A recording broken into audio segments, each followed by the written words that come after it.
maneh dongeng hayang surga dilalaworakeun ku maneh, aya pengajian mung hadir, aya ulama, aya pak ustad, maneh mak mung datang mung ngaji ka ulama ka ustad.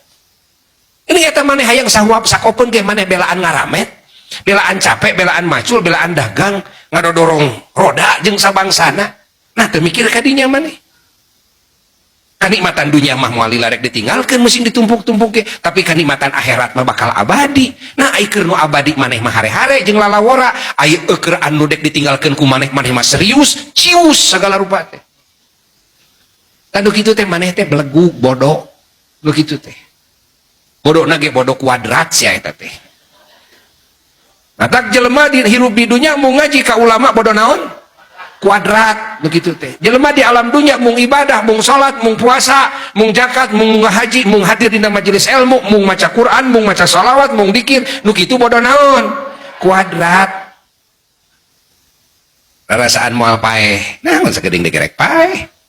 Oh, henteu me baca corot nu didongengkeun teh dunya jeung dunya we. Geus atuh geus bari teh.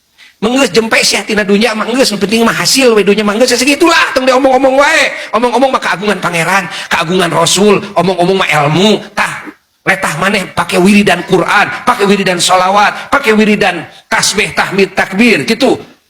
Mun maneh bisa ngomong, pake deui kayaknya muruk mitutur kanu sejen, pake ngawurukan agama kanu sejen, ngawurukeun ilmu Allah kanu sejen. Gitu ulah hantem ngomongkeun dunya we hantem. Kartos henteu. Tah gitu.